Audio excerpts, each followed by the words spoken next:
Hello, good evening, and welcome, ladies and gentlemen, to an all-new series and season of racing here at the Sim Racing Collective, one of the premier sim racing communities in the world, and indeed bring you plenty of racing throughout the year. We are back with an all-new iRacing Championship. That's right, on the premier sim racing platform available only on PC. Our drivers will be doing battle once again, and we're here to bring to you the season opener in the Sim Racing Collective MX-5 Championship, focused entirely on the MX-5 Cup car. One of the cars that many a racing driver will start out with and stay with throughout their entire motorsporting career. These cars can be raced at a domestic, national and international level, and the one thing about these cars is the fact they're absolutely loved. They may not have the power compared to, say, a GT3 machine, a GT4 machine, or even a touring car, but what they lack in power they make up for with guile and agility. With the fact only a 4-cylinder engine, the best part of 200 horsepower being outputted, well, these cars are quite heavy as well, which means the horsepower trundles along, and our drivers will need to carry every mile an hour they can from corner to corner and straight to straight if they want to prove victorious.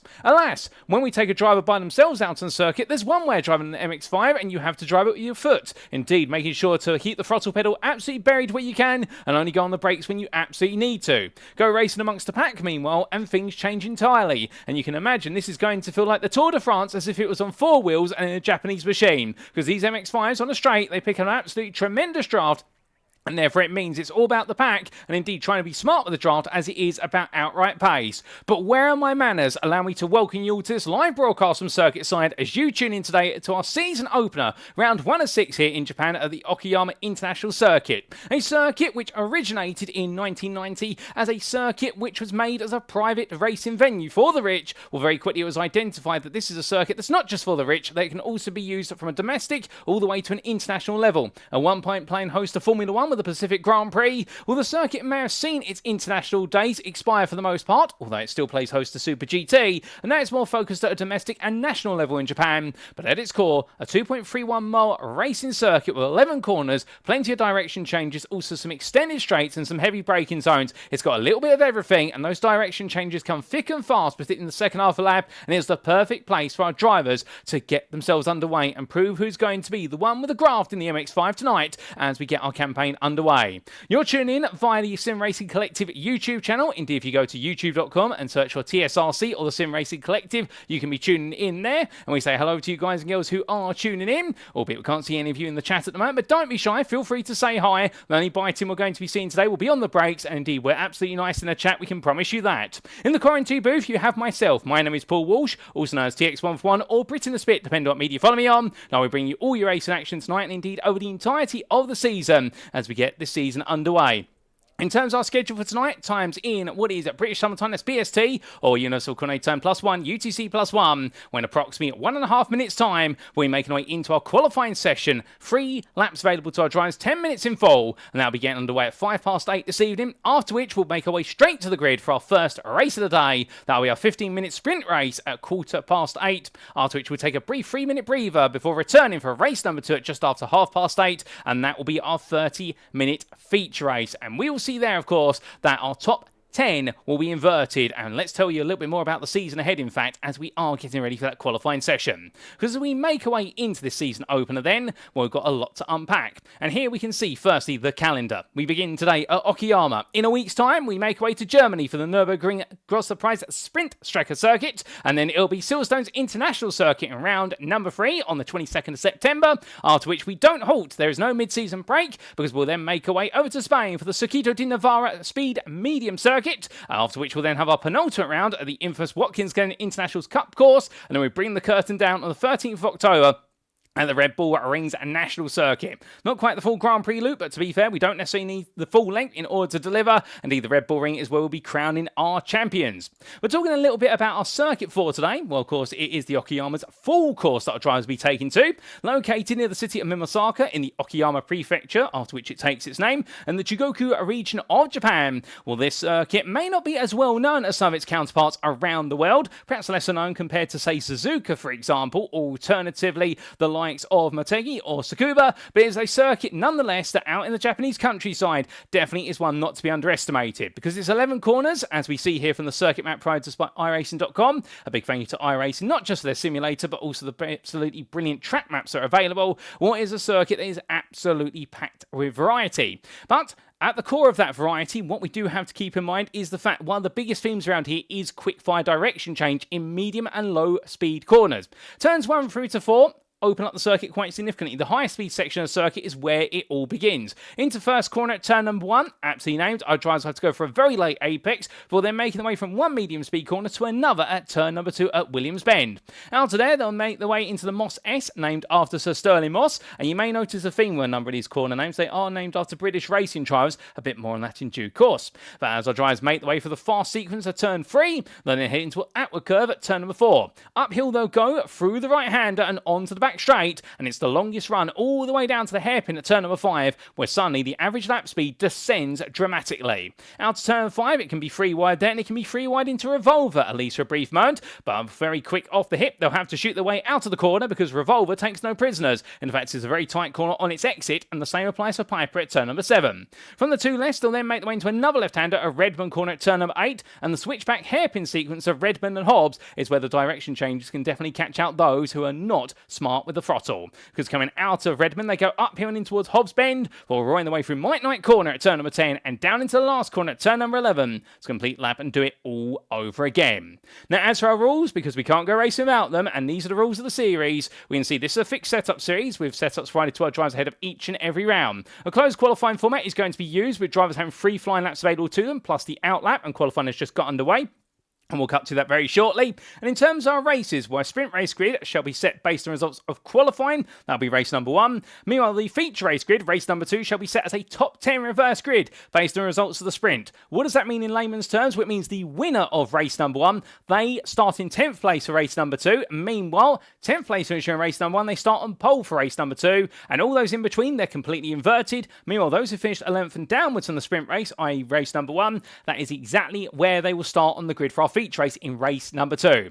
Now, each driver has one fast repair available in each race should they need it. That's the only time we'll see them to come into the pits. Alternatively, it will be for a drive-through penalty should they have been cheeky enough to accumulate 17 or more instant points. Meanwhile, all race journeys shall be conducted post-round. But without further ado, ladies and gentlemen, it's my pleasure to say that we are getting this season underway because we look back to circuit side and in due time, and as we do, well, qualifying is now underway, and one of our many drivers out there right now is none other than Luke Smith as he tiptoes his way around here, trying to get as much temperature in the tyres initially, but you can imagine very soon after that he'll be very keen to then try and move a bit further forward and indeed try and set the best possible lap. Now, in terms of our drivers, you do have the best part of just shy of 40 entrants for this season. And many of them will be here today as they make their way around in qualifying. We have 2 driver classes. We have the pros and we also have the AMs. Now, how do you tell the difference between them? Well, what you will see in due course is that you'll have pros out there, such as the likes of Kieran Sharp, and they will have a gold back into their door number in the timing tower that will appear on the left-hand side and gradually populated. And you also see it on the cars as well. You'll see it on the number boards and also what will be, I do believe, over the top of the windshield. The windshield banner, as we like to refer to it. Meanwhile, your AMs, they will have a silver to white background, and that's how you differentiate between the 2 of them. But as we do say hello there to Big Pig Racing, who's cheering on Petalin and Bourne. Well, speaking of the 2 of them out there, in terms of can we find them? Yes, we can. We can find your Italian driver here, Francesco Petalin, as the absolute Mercer Aceliv design driver, Roswan out there. Goodness me, what a lovely livery, and it's always great to see Aceliv design out there giving it their all. And as he powers his way on past us there, well, we'll look forward to seeing what the 992 driver can do. And I do wonder where his door number is in reference to the Porsche 992 machine. But as he heads on down there, well, plenty of drivers here. Many of them will be regulars, some new faces to the grid as well. And therefore, it's always good to see a new life as well as veterans going racing. And speaking of long-term veterans, and I do have to give the public service announcement a reminder, as I understand it, ladies and gentlemen, one of our driver facts here, Andrew Pike, of course, an absolute stalwart of the Sim Racing Collective esports community, and indeed one of the admins of the community. Well, I've been told to remind you all that he is very bald. That is his fact on his driver sign-up sheet, that he decided to give that fact, that he is a bald individual. Well, do with that what you will, and I'm sure Andrew will be courting me afterwards and saying to me you didn't need to tell them all that, and I'll say, well, they gave me the fact sheet, Andrew. I didn't know what else to do. But joking aside there, and he is one of our strongest drivers out there, to be fair, and he's looking forward to seeing what he can do, as will his teammate, Tom Davidson, who's out there, and Tom Davidson, typically a front runner in these machines, machines, particularly anything which is of lower horsepower, whether it be touring cars or alternatively MX-5s. He's normally a very quick driver as the initial lap time starts coming in here, and as he makes his way on down, where's Davidson going to go? And the answer is he is going to make his way all the way up into third place, a 44.509, a good lap there, but not quite enough to contest Francesco Petalin at the moment, who takes a bit of a rallycross approach there coming out of turn number 2. As we do cut to him, and we'll be in a bit adventurous there. You can understand if he's perhaps feeling as though right now he's just got to get things dialed in a little bit more. Of course, this will be his final flying lap, so he's not going to get many more opportunities at this, whereas some other drivers, meanwhile, they've got a bit more time on their hands. And we're speaking of some drivers who are looking to try and get a good lap in. Well, here's a fresh face, Mav Gardner for the Sim Racing Collective Esports. And why do I say he's a bit of a fresh face? Well, I've had the pleasure of covering him in other series, particularly iRacing Official GT Sprint Series. However, when I did ask him how's he feeling going from a GTE car, so the best part of 600 horsepower and a lot of aero compared to a Mazda MX-5, he was saying you could compare it to the likes of Fernando Alonso in his Formula 1 career when he used to drive for Honda McLaren, and he used to refer to the Honda McLaren as having a GP2 engine. It really is a completely different style of car in terms of the amount of speed, and therefore it'll feel quite stationary, this car, compared to what he's used to. But to be fair to him, I'm sure he'll be getting to grips with it very quickly, and he is currently your provisionally fastest AM driver out there as he tiptoes his way around in the number 805. So it'll be interesting to see what exactly he can do, but he has some close company because Daniel Moffat, the privateer, in the number 10, the Monster Energy Machine, he is only the best part of 3/4 of a tenth behind him. So therefore it's looking very close between the two of them, and well, it's always good to see some close rivalries out there, and could the two of them set a bit of a benchmark. However, don't read too much into qualifying, we should stress, ladies and gentlemen, and the reason for that is, simply put, the thing about qualifying, closed circuit. You are out there by yourself. You have no other cars to work with. So this is going to be a test of who's the fastest driver, who did their research and their homework the best and understand Okayama as a circuit you time trial round. When we go racing, that all goes out the window. Yes, having outright pace is important, but what is also important is having a car to draft off of. And if you can draft off the back of another car, it will be the same pace as if you were in clear air, because you will gain the best part of half a second at least by simply being in the tow. Daniel Moffat will know that, as indeed many of them will, and as he heads towards the timeline, what's he going to do here? Because Mav Gardner was not able to improve. Can Moffat improve? The answer is no, he can't. He stays where he is, and one more drive still to come to the end of this qualifying session. We look to Tom Davidson, currently the fastest out there. He's on his final flying lap, and I think he's feeling confident he might be able to deliver what will be the first pole position of the season under qualifying conditions, and if so, well, he's going to be very happy about that. But looking from him, we do look to other drivers out there.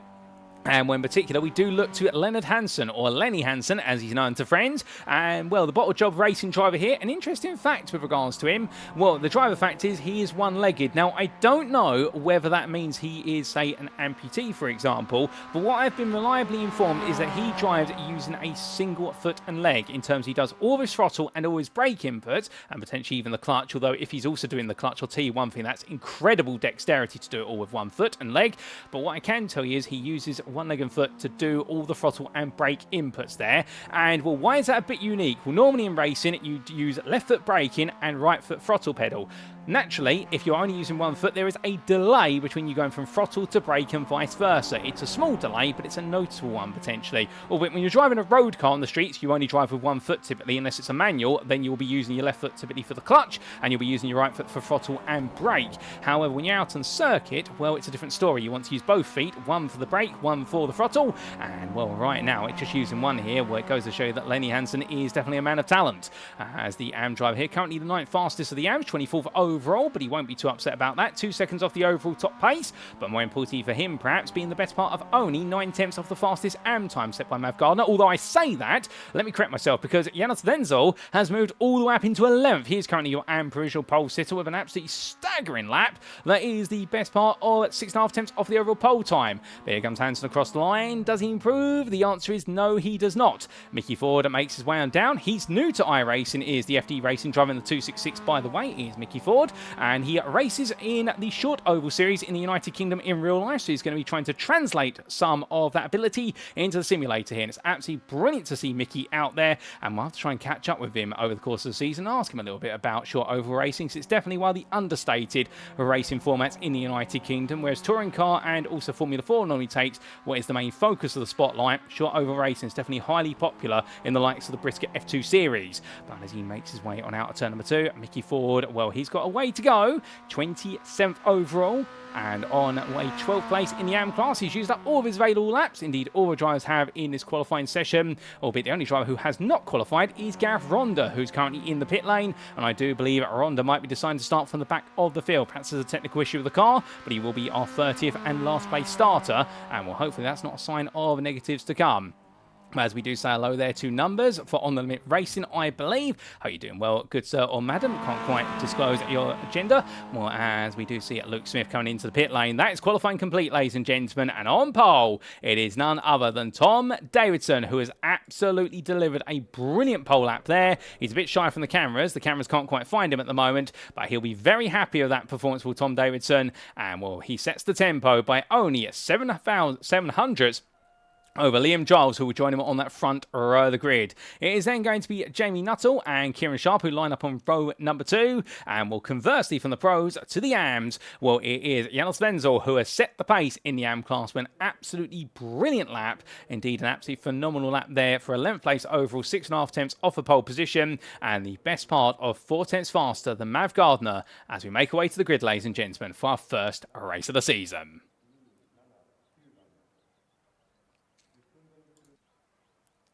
So as all our drivers make the way onto the grid, this is how they'll line up for race number 1 of 12 in the championship here in round number 1 of the Okayama International Circuit for the Sim Racing Collective MX-5 Championship of 2025. Tom Davidson lines up on pole position, takes the maiden pole of the series for the Sim Racing Collective Esports. He is joined on the front row of the grid by Liam Giles for Cracked Racing. Then on round number 2, it is Giles' teammate Jamie Nuttall who starts third, ahead of Kieran Sharp for the Sim Racing Collective Esports. The two teams, they lock out the front 2 rows, with Francesco Petalin for Absolute Motorsport Ace-Lift starting in 5th. Bradley Horschel starts in 6th place there, and he'll be in the company of Craig Tardock for MSA Racing, who starts 7th. From the Welshman, it'll then be Sam Smith, who starts 8th for iRacing Esports, ahead of Miles Owens for Sim Race Sweden. Well, he'll be on the continent, and the Scandinavian driver there will be looking to do battle with the Briton of Nick Clibbins for iRace Esports, albeit both of them from the United Kingdom, but it does sound as though a Scandinavian team. But the iRace Esports team there will be looking to do battle with their counterparts, and that will be your top 10.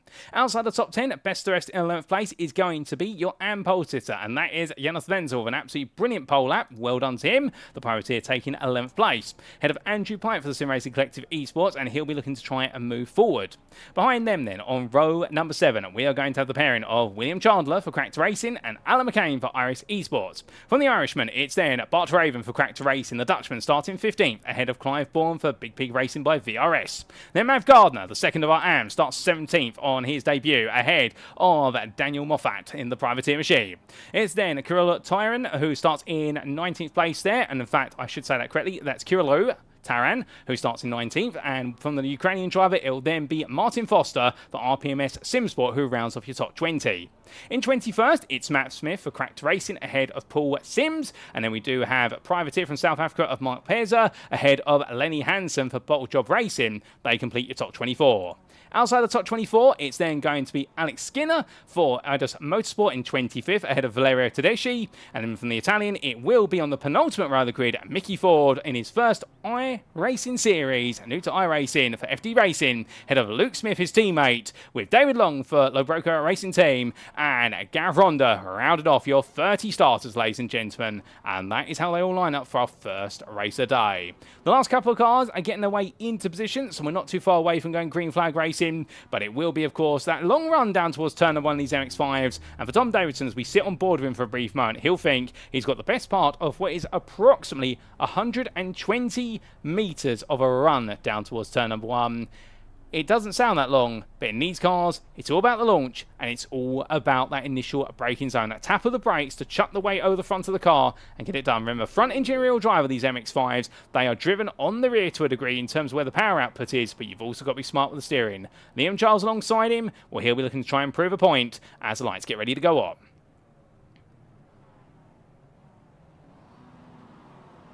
So for the first time this season, ladies and gentlemen, the revs rise. It's 1, it's 2, it's 3, it's 4, it's 5. It's fire lights.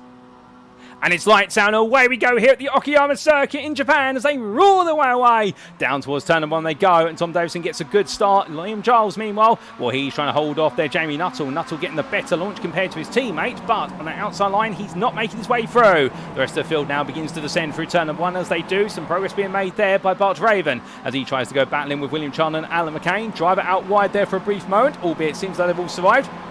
Moving through turn number 1, a bit of dust being kicked up there, but so far all good here for our opening couple of corners of the season. Oh, a bit of contact there. That's Skinner versus Sims. Sims, they're getting very close to the wall, takes a bit of grass with him, but just about keeps it pointing in the straight line, does Paul Sims. And just in front there, Daniel Moffat having a cover off Mav Gardner. Gets the place on Gardner. Good start there from Moffat, and Gardner, to be fair, won't be too happy about losing the place so early on.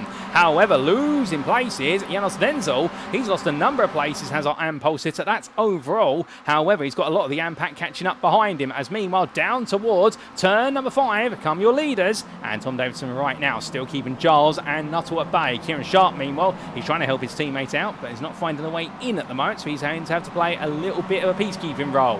Francesco Petalin, meanwhile, he's in the Ben & Jerry's machine, and well, no, he's not in the Ben & Jerry's machine. I'm getting my eyesight fixed there. That's Craig Tardock, who's in the ice cream machine. I've got food on the brain now, but the A-Sliv Motorsport driver absolutely doing well to hold on to 5th, as behind, that's 2x2. It's not Noah's Ark, it's battling of MX-5s, and that is going to be Andrew Pike, surrounded by an iRacing esports machine of Alan McCain. Those two are rivals, of course, in another series known as the NXTCC, where they race to their respective teams in touring cars and absolutely do battle week in, week out. And well, that rivalry has not gone away. However, what has come along is a slowdown for Liam Giles, and that's a track limits. That's going to be an automated slowdown. He's going to have to serve. How do we know that? We can see a yellow flag against his name in the time tower. He pulls out of the train of cars. He's lifted off the throttle, and he's going to bleed the speed in order to serve the slowdown penalty. But this is going to put him a long way back as he tries to bring things back together. And that is not going to be a happy start to his race. But as these drivers continue the way on around, well, right now onto lap number 2 we go. We've got plenty of time left in this race, and these drivers definitely pushing each other to the absolute limit, as we do see Giles still trying to serve that slowdown penalty. He's finally got rid of it. My good lord, that is a lot of time lost, and he's got to learn from that experience, as now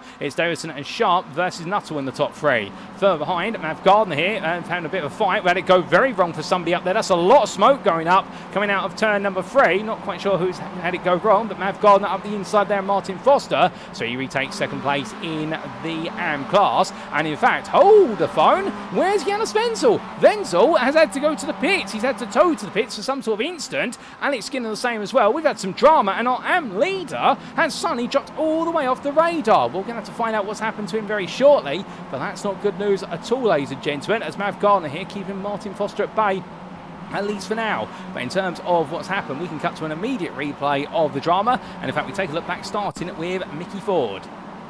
Now this is Ford into turn number 1 on lap number 2, so they've just made the way through there. The FD Racing truck just going too deep into the corner, carried too much speed and had a bit of an excursion. Then this happened to Wenzel only a little bit later. So as we saw Ford get it wrong there, Wenzel meanwhile, a small tap from the 805, I've got to send him around, and that's the smoke we saw going, oh no! And for the number 17, that's all in arrears as well. That's Alex Skinner piling into the scene of the incident, and well, how exactly did it go wrong for Skinner from his perspective? Well, here you can see, ladies and gentlemen, that the iRacing Motorsport driver made his way into left-hander. He's not going to know it's gone wrong until it already has. He's through the corner now, throttle down, sees the smoke, can't react, and just in to the side of Wenzel's car, and both of them there having to tow to the pit as a result of that contact. And we also had a little bit of an incident for Matt Smith late on the second lap. This was into turn number 4. Took a lot of apex curb, gets pinched a bit more, and in the end the 56 driver sent across the grass. I believe that might have been contact there with none other than Alex, well, it was not Alex Skinner. Trying to see who that was, couldn't quite discern it. But let's head back to your live racing. So we now make our way on to lap number 3. As quickly as that, another lap is turned around, and as we do, our leaders make the way down towards us here on the back straight. Pro and overall lead battle ongoing here. Tom Davison still holding on to that lead as he comes on down, but you can see Nuttall looking on the outside of him, and then Kieran Sharp trying to give him a bit of a push along. But as they make the way on through, it's Francesco Petalin who is the driver you want to watch out for in this configuration, because as we ride on board the dashboard here of Petalin, he's close, and I think he's feeling as though he's got an opportunity to try and get a little bit bit more involved, as the Italian driver here, well, running nicely in this configuration at the moment, it would seem, but he'll try and inch closer and closer every corner he can as he makes his way onto the anchors. But you can see there, Kieran Sharp on the outside, trying to go round the outside to get the inside of Nuttall in towards turn number 9. That's not going to work, unfortunately, for him, just because of the fact the corner is slightly off camber. So therefore, you've got to be a nose ahead into the braking zone to have any opportunity to really try and force it all the way around the outside. And these MX-5s, momentum is king, and we're seeing what happens when you run out of a little bit of momentum from the corners. But coming to the end of this lap, well, we are the best part of 5 minutes in. We've still got plenty more time to come in this race, and we'll keep you abreast when we are heading towards that final lap. But as they now fan out here, it's going to be almost 3 wide for a brief moment, but Wenzel there backs off on pit lane exit to make sure he doesn't interrupt the lead battle. But all these drivers so close together, and they're running right now, and Francesco Petalin just watching this like a hawk, and what are you thinking to himself, how can I get involved? Well, the answer is, Francesco, you're going to have to get alongside one of them, as meanwhile Craig Tardock and also Bradley Horsnell, they're both watching behind, as it's 2 by 2 at the very front still. These drivers absolutely giving it everything as they head in, and Davison there now got Nuttall on his inside. Jamie Nuttall goes to lead of the race. The Cracked Racing driver here really trying to pierce a way through, and it looks like the 14 is going to get on that inside, but now is he going to get the run down towards turn number 5? That's going to be the challenge. Tardock now looking on the inside as well. It's 2 in front and 3 behind, and 2 further behind by that. They're all deciding to fan out here and see how much tarmac they can use. They pay for the track, they're going to use it. And as they come down to the braking zone, Tardock backs off in the rear of the picture, returns to 5th place. A little bit of a scrape there on the front of Kieran Sharp's car. You can see where the front bumper is slightly broken off, and I believe that might be with contact in the fight for 3rd. These drivers continue to push each other onwards, as that's very close there. Jamie Nuttall exploring the track limits and then some, but I think the Cracked Racing driver there knows that's all the space he's going to work with. He's going to get a nose ahead here into turn number 8, but it's going to be Davidson still there on the inside. But remember now, and Nuttall on the outside has kept himself in this one. He's got the momentum. He'll now get the inside of turn number 9, and Jamie Nuttall will take the lead this race. It's a brilliant move. It's taken 9 corners to finish it, but for Jamie, he'll be absolutely pleased with that one because he's finally got it locked down, and now Davison here will be looking to try and get involved once again.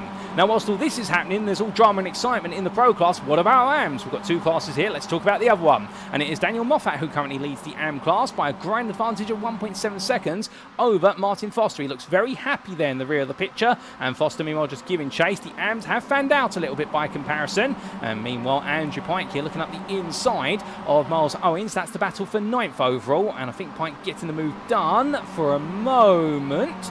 Hold up, because it's not quite over yet, because now Miles Owens says, okay, you've had your chance in 9th place, I want it back. And well, Pike's made to lose some momentum there. McCain looks one way, Liam Giles looks the other way. McCain gets his elbows out. The Irish Esports machine on the left of your picture. Pike now breaks himself into the corner, dives up the inside there. That's to make sure that Giles can't go all the way around the outside, but he's going to carry all the momentum here. And I don't know how Giles did not understeer his way to the grass, but somehow he kept it buried. And as they make the way out the corner, Liam Giles with a phenomenal run, gets the run out the corner, and now can tuck into the toe of Miles Owens. Lovely move there from the number 29 driver, Cracked Racing. And at the front, meanwhile, it's 2 by 2 by 2 again as they come down to the brakes. These top 5 absolutely loving this battle, and indeed everywhere you look right now in the Pro class, and indeed inside that top 15, it is absolute pandemonium. And at the very bottom end of the top 15, this is Bart Raven in the very colourful Cracked Racing machine, with the Dutchman here right now absolutely trying to get himself into that fight. And of course they all want to finish inside that top 10 to be part of the reverse grid and guarantee themselves some extra points.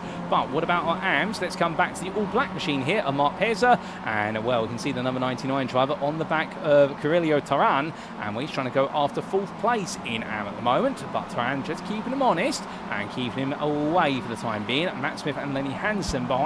They're watching and looking for an opportunity to get involved, but it does look as our AM class here taking a little bit of a calmer stroke, at least at a brief moment. As we do say hello to the ever beautiful and ever handsome Stu there in the YouTube chat. Good evening to you, Stu. I hope you're doing well. And we also say hello to Andrew Pipe there in the YouTube chat, also to Owen Bremer, also to Manzo and Mr. Rich. So good to see so many of you tuning in. But as we look to Martin Foster, and I do believe that Manso and Mr. Rich both cheering on this man, the RPMS SimSport driver, we right now is running a very happy 2nd place in class, as we do see a driver going a bit deep there, and I believe that might be one of our drivers who got caught up. That's Mav Gardner, who took a bit of an excursion going deeper, baying the blue flags there for Martin Foster, even though Gardner is in theory the faster of the 2 drivers, but to be fair, he's respecting the blue flags and deciding not to get caught up in an altercation. Indeed, they might have words afterwards if they were to get caught up with each other. from them. And looking all the way now to Gareth Ronda. Well, remember, Ronda started at the very back of the field. Ooh, goodness me, that's a lunge and a half. Mickey Ford there in the lead car of this pair. He definitely saw it coming and immediately opened up the steering, knowing if he turned into the apex anymore, well, the Planet Express machine would have gone straight through the side of him. Lovely Futurama reference, that one. Good news, everyone. I'd got that one, and as he makes his way on down there, well, right now he's going to need to use the internet to Professor Farnsworth to unpick this one. He's going to get it done, however, as Ronda, because he'll go up the inside into the Moss S, and, well, I think Mickey Ford's going to go for the cutback here. So Ford using his brain as well. The FD Racing driver using the switchback to get the momentum, and the thing with these MX-5s, of course, is the fact that it's not over until the checkered flag. The battles will run corner to corner and straight to straight. They never quite end unless you can make a break of at least 2 seconds. That's when the tow becomes insignificant, is at about 2 seconds, if not 2.5. But battle under braking here. Ford looking around the outside. He's going to feel confident with that as the 266 driver. However, it does look as though Ronda is going to be the better one of the two around through Revolver Bend. Coming into turn number 7, Ford's got the confidence, but he hasn't got the pace on the apex. And I think he's also shown a bit more respect to Ronda in order to respect the fact they're too wide for a very tight apex. So it will be Gareth Ronda who gets that done, but had to be quite aggressive with it initially into turn number 1 in order to get Ford off balance. But now here comes David Long. These guys might be right at the back of the field fighting for some of the final positions, but they're putting on some brilliant race in the fight for 10th place in the AM class, no doubt about it. But Long there goes a bit deep out of turn 8, and the La Broca Racing team driver now has got to try and get things back together. But from them, we come back to the front of the field, and it's in good time we do, because the top two have broken away. Jamie Nuttall and Tom Davidson have gradually pulled off into distance here. I think there's been a bit of drama for Liam Giles that's caused this to separate. We're going to stay with these guys towards turn number 5, and then we're going to cut to a replay of what exactly has happened, because there's a story here. You don't normally see the pack break out this much, and that is going to be Davidson up the inside, and Nuttall immediately lifting off the throttle there. You could see it in the body language of the car, deciding to immediately come off throttle and just let them swap. They know they can break away here, and it's the proverbial saying of the enemy of my enemy is my friend. They want to work together and make it a lead battle just between the two of them on the final lap. And well, who can blame them, because therefore they're guaranteed big points either way it finishes. But Sam Smith there gets close to Twaddock and makes his way around into 5th place. Let's take a look back at what exactly happened to Liam Giles on lap number 6. Now this was Giles of Cracked Racing. What exactly went wrong? Well, in fact, it's a bit further down the order. Ooh, goodness me, that was Giles getting slightly tapped there. And it was, they came on down in the rejoining time. That got almost very severe between the two of them. So Giles, in the end, will find himself fighting with Miles Owens, and that's what sent him a little bit sideways. But as we come back to your live racing, we didn't quite think it was as disruptive as it was. I suspect then there's been a bit of battling for 3rd place that has caused the rest of the field to be ejected backwards, while our two leaders definitely pushing each other onwards here, as we have got a car pulling off the racing line. I believe that might be to break the toe a bit further back. That is... oh, yeah, it's not Daniel Moffat in the Cadbury Cream Egg Machine. That is Clive Bourne.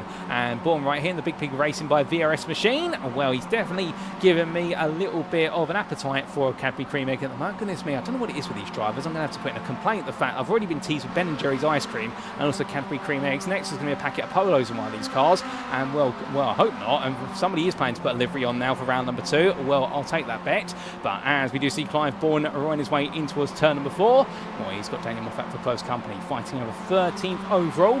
Keep an eye on Moffat, of course, your AM leader. Doesn't really need to fight with Bourne, but he's going to be made to fight with William Chandler, the other Cracked Racing driver here, who's closing up quite nicely and making the way down. We can definitely see this second pack away from the leaders getting quite firm with each other, as catching up as well is Martin Foster as they head under braking. Through that right-hander, Chandler goes a little bit higher, knowing he can carry the momentum for the corner and get himself to the inside of Revolver Bend, and that's exactly where he wants to be. But a bit further behind, and where it's Carrillo Taran, and well, right now the privateer for SKF Racing is close, but not quite close enough here for the podium of the AM class, because Paul Sims is the man who holds onto accolade right now, and he would love an opportunity to try and steal it off him as we ride on board with the 101 driver. Now, can he give us a 101 on trying to make a move? We will see what he can do. We are 14 minutes into this race, so the next lap will be the last lap of this race, ladies and gentlemen. Only 15 minutes for race number 1, but still a very exciting race at that, as Taran takes a bit of grass with him there. You can hear it off the left-hand side of the car. Coming into the braking zone for turn number 11. Last corner, as it's known. Or can he get a good run here? No, he doesn't, but the wiper's gone to try and clear the windshield of some grass and dirt that's been kicked up. But Taran right now on a charge here as he tries to put himself on the podium for this first race of the season. Can he do it is the question, and the answer is yes, no, maybe. We will find out. As he does so, Sam Smith will slow down. Well, that is going to demote him from 5th place over on in Pro, and that's going to cost him quite dear as he makes his way along. In fact, he's going to try and think of a tactical way to serve this, and will serving it on the racing line may not be the most tactical way. And I think Tardot there, good reactions from the MSA Racing driver, but he won't be too pleased how this has played out. However, that's going to be a cut back there from Smith. Gets back to the inside, so Smith has served his slowdown very, very smartly in terms of the way he's got rid of it, not really lost any pace, but he has caused Tardot to lose some momentum as that's elbow out between our leaders. Jamie Nuttall versus Tom Davidson, absolutely side by side, and right now these two fighting, knowing that this is the final lap of this race and they are going to blows. But who's going to be the one who delivers the biggest blow of the pair of them? We're going to have to wait and see as they make the way through turn number 7 and up towards 8 they go. Well, roaring the one out at the moment, and Davidson ahead only by a nose as they make the way in towards turn number 8. Well, that's how the story has been all season, well, all race long I should say, and all season long technically, because this is the first race of the season. But coming out to turn number 9, Davidson does seem to have control of this now. Nuttall's going to need an absolute magical run out of the final 2 corners here to get this done. Can he do it? Well, we're about to see, because coming down towards last quarter, it's last chance saloon here for Nuttall in the battle of the two Britons to see who's going to be the winner. But as that checker flag beckons, it is going to be a victory that's going to fall the way of Tom Davidson, because the Sim Racing Collective esports driver takes the first checker flag of the season ahead of Jamie Nuttall. Francesco Petterlin rounding off the overall podium. Kieran Sharp will finish in 4th place ahead of Sam Smith, where a tactical slowdown being served in the right manner means he holds on to 5th ahead of Craig Tardog, with Nick Clemens, Bradley Horsnell, and then Alan McCain and Liam Giles completing your top 10. Miles Owens is best the rest 11th. Meanwhile, taking the first and win of the season in a surprise after it all went wrong for Wenzel right at the start. Here is your AM winner, Daniel Moffat, in 16th place. He'll be absolutely ecstatic about that one. Martin Foster was your AM runner-up in 17th. And Paul Sims held off Carrillo Taran in the end in order to finish on the final spot of the AM podium, 18th overall. We've got a couple more drivers still to finish their races, including Gareth Ronda, who in the end held off Mickey Ford and David Long. And well, speaking of these 3 drivers there, they all go together, and well, they'll finish their race together as Ronda finishes 10th in the AM class ahead of Mickey Ford, and David Long will be your last lead lap finisher, with finishes a lap down from Mav Gardner, Jonas Wenzel, and also Alex Skinner. But as they all see the checker flag, what a brilliant race, ladies and gentlemen, no doubt about it. And well, that has really set the tempo for what is to come. But speaking of what is to come, we've got 3 minutes before we do go racing once again. So that's the perfect time for us to walk you through the race results, subject to any stewards' inquiries.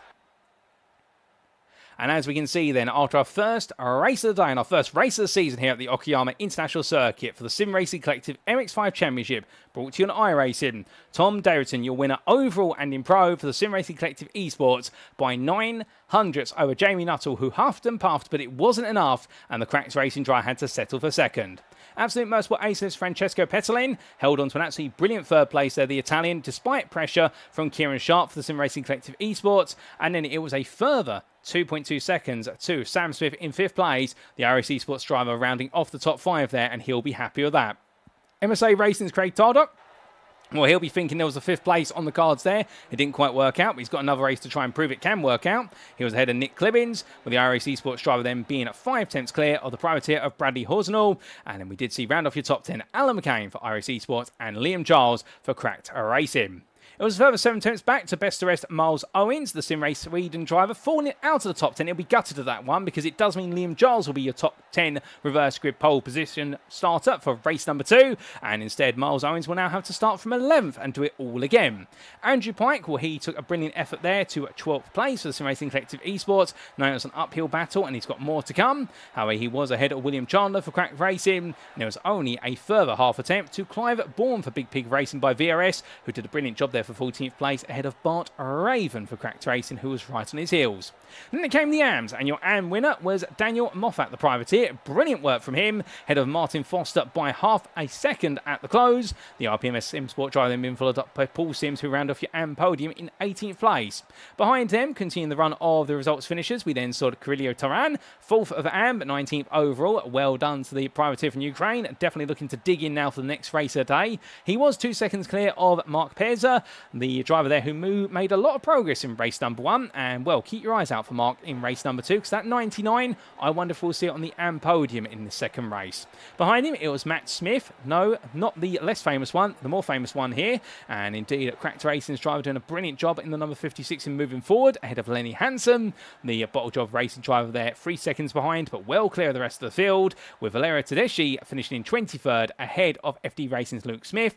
And there was Gareth Ronda, Mickey Ford, and David Long, who completed your lead lap finishers. Behind them, a lap down, well, Mav Gardner, the Sim Racing Collective esports driver, had it all go wrong in the midway portion of the race, as it was for Janos Wenzel at the start of the race as well. Your AM pole sitter had it all go backwards, and then it was Alex Skinner, last of our finishers there for Eidos Motorsport. It didn't quite go right for Alex either. However, we've got another race to come, of course, ladies and gentlemen, because we look to what is our schedule, and that was only race number 1 here at the Okayama International Circuit, and race number 2, well, it is only now what is about 30 seconds away. Let's start making our way to the grid. We've got a 30-minute feature coming up.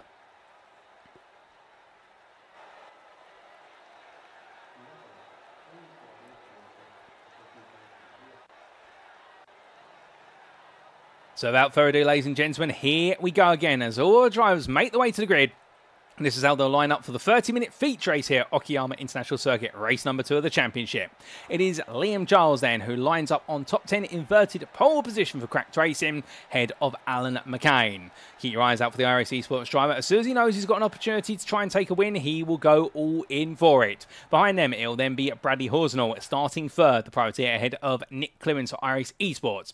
In what is 5th place, it's Craig Tardock for the MSA Racing team. He takes that 5th off of Sam Smith, but these two will be looking to exchange here at the start of this race, no doubt about it, because the iRace Esports driver lines up alongside him. Kieran Sharp begins this one in 7th place for the Sim Racing Collective Esports, ahead of Francesco Petalin, the Absolute Motorsport Ace-Lift driver, then being followed up by Jamie Nuttall for Cracked Racing, and Tom Davidson, your winner for race number 1, where he rounds off the grid for race number 2's top 10.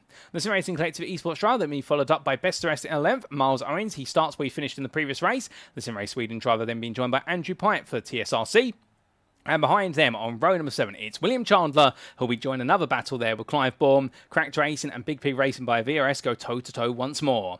Bart Raven, his teammate, lines up exactly behind Chandler in 15th place. And then from the Dutchman, it's the Briton of Daniel Moffat, and pole sitter and winner from race number 1. Well, now he's got work to do there to try and make it 2 from 2, because behind him is an Ampere. Martin Foster will be 17th for RPMS Simsport, and the privateer Paul Sims will be lined up in 18th. Then we have 4th place of the Yams, but 19th on the overall grid, Carrillo Toran, and he'll be joined by Mark Pezza to complete your top 20 on row number 10. In 21st place, Matt Smith for Cracked Racing is in the company of Lenny Hansen for Bottle Job Racing, and then Valerio Tedeschi and Luke Smith line up on row number 12, the privateer and the FD Racing drivers. They'll be hoping for a much smoother race. Behind them on row number 13, it's going to be Gareth Ronda, the Planet Express machine from Futurama. It's made its way back here once again, and Mickey Ford for FD Racing joins him on row 13. Then on row 14, the penultimate row of the grid, it's David Long for La Broca Racing Team, and TSRC Esports' Mav Gardner will be hoping for a much more straightforward race this time. The same can be said for Janos Wenzel. Remember, he was the fastest AM driver in qualifying, and it all went wrong on lap number 2. He'll be hoping everything goes right in this one and he can carve his way through the field. If not, Alex Skinner for Eidos Motorsport may just be thinking the same, as he starts this one 30th, last place. So that's how they all line up, ladies and gentlemen, and we are now only 30 seconds away from going green flag racing once more. And as we do, well, the big question will be, double the race length to 30 minutes. Flip the top 10 upside down for race number 1. What awaits us? What drama? What excitement and everything between? Well, there's only one way you can find out, of course, and that is to catch all the racing as it unfolds. And that's what you're here. And indeed, we're absolutely excited in the commentary booth. I'm sure you guys and girls are excited at home. And it is time, without further ado, for the lights to go on.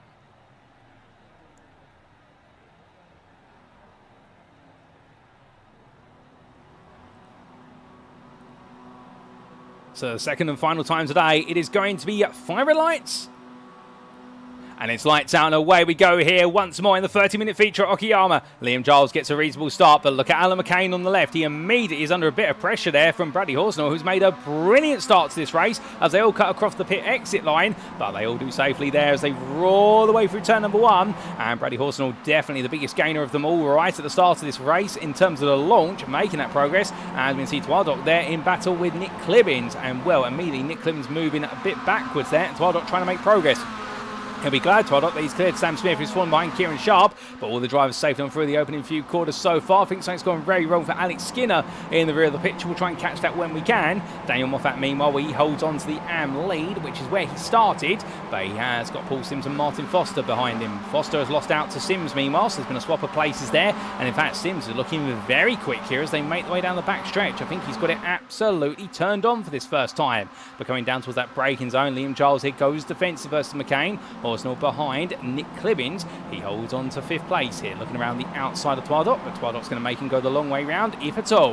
And as they make their way into Revolver, this is where it's all going to pinch, and now drivers are going to have to think a bit logically about where they position themselves. Albeit, if your name is Clive Bourne, you put yourself on the outside there of William Chandler, and you try and force Chandler to have to come off the throttle, and he does so, and he keeps himself right in the hunt. But it is getting very squirmy in front of them, as Miles Owens there goes side by side with Andrew Pike. Owens in the Sim Race Sweden machine, or the SRS machine, where he won't be calling SOS. It will be a strong run here for the SRS team, because right now the only help he needs is a way to find his way past Andrew Pike, and he'll try and use the slipstream of him, because Clive Bourne is right behind him, and Bourne in fact is now looking a bit threatening here as they come towards the end of the opening lap. Next in the final corner then, and after one lap, it's as follows. It's Liam Giles who leads ahead of Alan McCain in second. Bradley Horsnell is in third, ahead of Craig Twaddock in fourth. Then Nick Clemens is in fifth, ahead of Kieran Sharp, followed by Francesco Petalin, and then Sam Smith, Jamie Nuttall. Well, saying that, I think Nuttall's up the inside here of Smith. It's turn one. Yes, he is. That is definitely elbows out racing from the runner-up in race number one. Smith's not going to give in here, and these two running door to door. Well, they're going to continue to do this, coming through the left-hander at turn number two. And now powering the way on through. Well, Smith's going to lose the run there. In the fact he hasn't quite got the slipstream of Petalin's car. And Nuttall does get clearance. So Nuttall now up into 8th place ahead of Smith. And it's Tom Davidson who completes your top 10. With Andrew Pike being best the rest of the length. The two Sim Racing Collective Esports teammates with two very different fortunes from race number one. Davidson, of course, your winner, but started 10th in this race. Now he's got his teammate who finished in 12th to pull along behind him. And I think Pike will be very grateful for the slipstream here, because that will help him move a little bit further forward potentially. Behind, we do see there Martin Foster and Daniel Moffat fighting hard for the AM lead.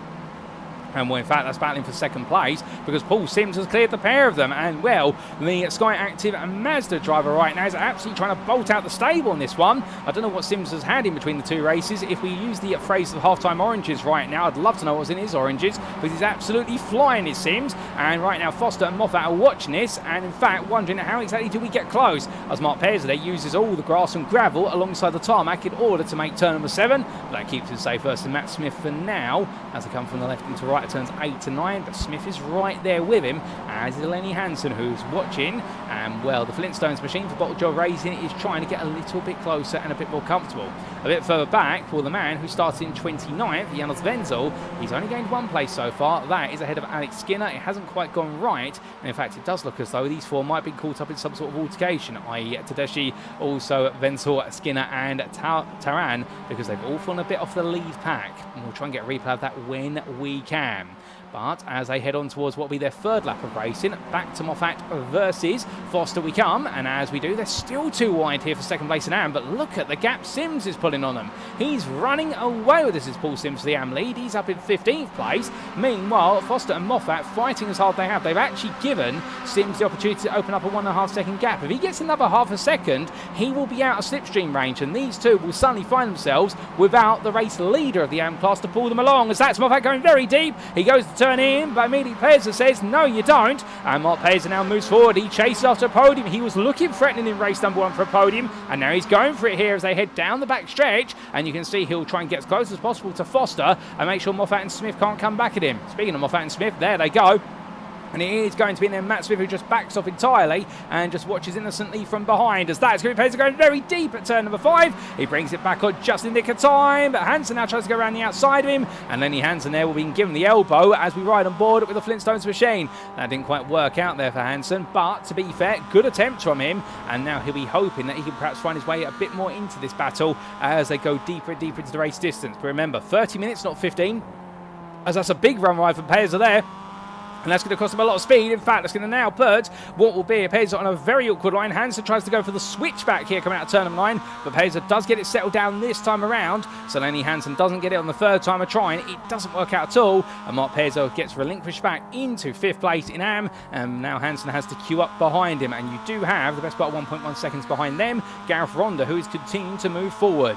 But here comes Hansen as we continue to ride on board with the number 68 in the tow. Looks to the inside. Peza does not go defensive here. I think hoping that the outside to inside for turn number 2 is going to be a line that keeps it safe. Hansen just hooks it nicely on the curb. Peza goes very deep, and now the problem is they're going to go too wide in towards the left-hander. And well, that is going to cause Hansen to have to go out wide, and as a result, Peza just about keeps it nicely tucked in there. And well, they are going to stay as they were for the time being. But meanwhile, oh my goodness, that's a big incident, and that's a big shunt there for Andrew Pike, and also crawling along with him, I think William Chandler's been caught up. There's Chandler going to the grass, and also Clive Bourne. Clive Bourne's been caught up in all of this as he crawls along there in the Cadbury Cream Egg Machine. What's going wrong for them, I don't know, but what I can tell you is we've got a few replays to find out, because we immediately now cut to some replays from earlier on in the race.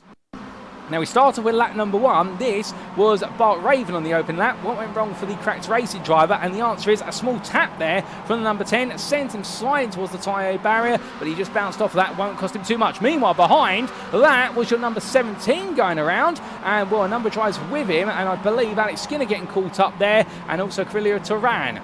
What happened to Turan exactly? Well, we do take a look. In fact, Turan was further up the road, so that was a separate incident entirely. But for the Ukrainian drivers, he came out of turn number 6, went to the gravel, went to rejoin. Oh, no, but slid and avoided the concrete barrier there. And, well done to Turan for avoiding the barrier and just ends up parking it on the grass. He got away with that one, no doubt about it. Lap number 2, we had this happen for was Janos Wenzel, who was caught up battling at the time with your number 17 driver of Alex Skinner. And, well, Wenzel there taking a bit of an excursion, fighting side by side between them, but the two of them enjoying a good little ding-dong battle. And then this happened on lap number 4, the big incident we were talking about only moments ago. This was Sam Smith. Oh my good lord, oh no, that is not the way you want it to go at all. That is absolutely dramatic. Sam Smith in the end, well, being escorted high and out of the circuit, and, well, I believe in contact with Andrew Pike. Can we get on board with Pike?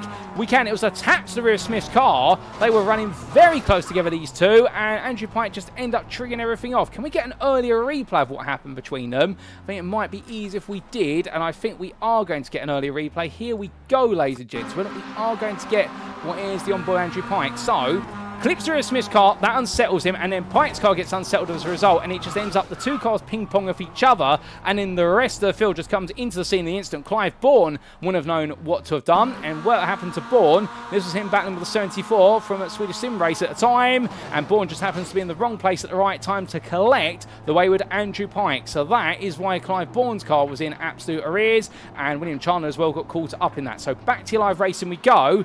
Huge incident between all those drivers, and, well, they're making their way back out there with the tow to the pits and the fast repair, but not the way anybody wanted that to go, most certainly, as our drivers continue on their race. We're back to live racing we go. It's been definitely a dramatic opening in 8 minutes, but we've still got the best part of 22 minutes to go. And we do say hello in the YouTube chat there to Absolute Motorsport Aceless official account, who says good evening and come on Francesco. Cheering on, of course, none other than Francesco Petalin, as we do see the 992 driver continue to try and move forward. We also do say hello to Michelle Smith there, who's cheering on Luke Smith, and Luke Smith at the moment. And a bit of a difficult race, this one. Last of the AM drivers down in 26th place. We'll cut to him in a little bit, but still trying to move forward. And there's always an opportunity to shine here. It's a much longer race and anything can happen. We also say hello there to Nikiji 707, who I believe is cheering on at Francesco as well. Unfortunately, I'm not very good on Italian, even though I briefly studied it at school. My focus was more into Latin, albeit they are similar, but not quite. It's been some time. Big race, and they're saying no, and indeed a big shout of no there with regards to what happened earlier on for none other than Bourne, where it all went wrong. But for Clive Bourne, he's still got a race to bring himself into, and indeed there is plenty of time still left in this race, and anything can happen before they get to the checker flag. That is the one thing you can always count on in any form of motorsport, whether it be simulated or in real life. Miracles do happen, and they normally happen when somebody's had a difficult day at the office. Speaking of difficult days, Krog Tardok right now, he had a happy race number 1, he's had a happier race number 2, and he'll be very happy to see Kieran Sharp nip his way up the inside of Nick Clemens there, because Tardok's had Nick Clemens breathing down his neck all all the way through the race. But now it does seem as though the two have settled the differences. Jamie Nuttall, meanwhile, well, he finds himself battling hard with Petelin here, and these two were fighting in race number 1. And Francesco Petelin, who a tap on the rear, Nuttall looking one way then the other, and Petelin right now absolutely only goes defensive as he possibly can. We look back from the rear here of the number 992 machine, and that is going to see Nuttall go deep, but there's Tom Davidson looking to switch back the other way. So some smart craft here from all three drivers, and Petelin right now making his MX-5 absolutely as wide as humanly possible, and you can understand why, because of the fact the Italian driver here doesn't want to get caught behind him for the second time today, and indeed he wants to stay one step ahead, given he was really Mr. Third place in race number 1, but pound his way down the start-finish straight here. Well, no change at the moment. In fact, it does seem as though they're all in the tyre of the car in front. Petelin's got the tyre, Nick Clibbins 1.5 seconds up the road. It's a long way away, but it's more than enough to keep him safe, and they will stay exactly as they are. But Nuttall definitely stronger in these medium-speed corners, and that's where he's making the difference. Petelin, meanwhile, he doesn't feel as confident in the medium-speed corners as he does in the low-speed corners, and it shows because that's how the gap oscillates between these drivers. But looking back to the exterior view, and as they come roaring the way on through, well, meanwhile, we do come back to what is the lead battle for the AM class. And indeed, I quote there Mr. Rich saying it's going to get spicy between the top 3 in AM. And well, here is Paul Sims, the man who was very quick at the start of the race, leapt into the lead of the AM class faster than anybody else expected. But right now, Martin Foster and Daniel Moffat are right there with him as we see the long line of cars making their way through our cameraman's position. And as they make their way down towards turn number 5, well, Sims right now has got Foster absolutely glued to the back of him. Here comes Martin Foster then. Thinks about the move to the inside, the number 44. Tucks it in. Does he go all in? Yes, he does. The brake disc glow red hot. And that's going to see Sims offline. And that is going to enable Martin Foster take the lead of the AM class and up into 11th. Daniel Moffat, meanwhile, now looks at this and thinks, okay, well, Paul's had a bit of a difficult run of this lap, so therefore I'm only going to compound his woes by trying to get ahead as well. But can Moffat do it? That's going to be the question. As he heads in towards turn number 8, the problem is now we're in a different part of the circuit where things really do slow down momentum-wise, and it is not going to be as straightforward here coming through turns 8 and 9. So it does seem as though, for all the pace he showed earlier on, Sims might be falling off a little bit in the pace here. You might be thinking, well, why exactly is that? Well, we are 12 minutes into this race. It's a 30-minute race. They will make it to the end of the race unscathed on fuel capacity. There's no pit stops expected, as I've been informed. Tyre life, however, is definitely something they need to think about, as that's a car going slowly. That, I believe, is Mickey Ford respecting blue flags and going very slowly on the start-finish straight after having an off only moments ago. So Ford's race is going from good to bad to worse at the moment, but still a learning experience for everybody as they go through. But the idea is that tyre life definitely does have a little bit of a factor here in the fact these tyres, they'll normally last the best part of 10 to 12 minutes pushed incredibly hard. That's if you're delivering qualifying laps lap after lap. In a 30-minute race, you need to balance the tyre life, particularly on a hot track surface. It can definitely cost you a lot of pace and performance. So we will see exactly now who's got the life to go to the end here, and who, meanwhile, might start to fall off the proverbial tyre cliff. Speaking of falling off a cliff, well, for our pro driver Bart Raven, it'll definitely feel as though he's fallen off a cliff, and he's fallen in amongst the river of AM drivers here as he looks to try and make a move up the inside of Rhonda. Gives a little bit of a tap there to the Planet Express machine, and as they power the way on down, well, right now it is going to be Raven on the left of your picture, Rhonda on the right, and in amongst all that you are then going to have what will be none other than Mickey Ford, who's going to be looking in his wing mirrors and seeing that he's got a whole pack of cars all trying to put themselves behind him and through him. But as they roar the way in towards turn number 5, well, Raven there's got Wenzel up his inside, and Jas Wenzel keeping a wonderful line together and indeed catching the Dutchman by surprise. As the German makes his way through left-hander at turn 6 and 7, he suddenly realises that Raven holding that inside line to turn 6, he has to back off. There's going to be no way through as they now reset and go battling again. And Mav Gardner was the Sim Racing Collective 805 who managed to slice his way in between Rhonda and Wenzel in all of that. And well, these drivers right now definitely push each other hard, and for Gardner, he just wants to make amends from race number 1 where it all went backwards and all came undone. Whereas Gareth Ronda wants to continue making progress, and meanwhile, Jas Wenzel, well, he's got everything to prove here, but all the three drivers all find themselves locking their heads, and meanwhile, Bart Raven, the pro driver in amongst all the AMs, well, he's definitely going to feel as though he's a wolf in sheep's skin at the moment because of the fact he's just watching this and thinking how could he pounce his way through, and he's got no pros to really play with. Speaking of playing with the pros, well, we come back to the very front of your pros, and here's Liam Giles still. He's enjoying an absolute happy run in the lead ahead of Alan McCain. Gap between the two of them, 3.5 tenths. It hasn't really changed this gap over the last few laps. It stayed relatively same, and the lap times definitely do show it as well as we bring what is the lap times up on screen. And well, there is Giles' lap times, but meanwhile for Alan McCain a bit further back, you can see the fact that right now is really just matching Giles lap after lap. The toe is a big factor, but also I wouldn't be surprised if McCain is potentially trying to save some tyre life, albeit those brake discs looking very hot at the front of his MX-5 in the iRacing esports machine, but understandably he'll be trying to protect the car and give himself an opportunity to get a bit more involved. But from all this, we come back to the excitement, of course, of what's going on in the battle for the AM lead, and it's Martin Foster right now who still holds onto that lead ahead of Paul Sims and Daniel Moffat, as these drivers now make the way on around towards turn number 8, albeit Foster there runs out a bit wide as they come underneath our gantry board, and well, you can see that Moffat just waiting for an opportunity to try and get even closer.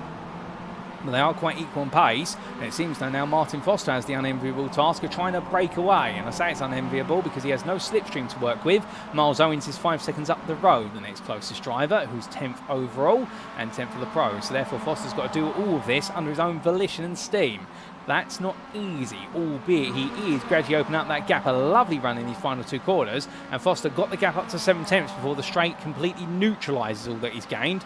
But what we are seeing is that Foster is now starting to be the faster driver out of himself and Sims. Moffat, meanwhile, is still playing the waiting game a bit further back, so understandably, we'll have to see whether Daniel Moffat has got perhaps an ace up his sleeve or a bit more pace he wants to deploy.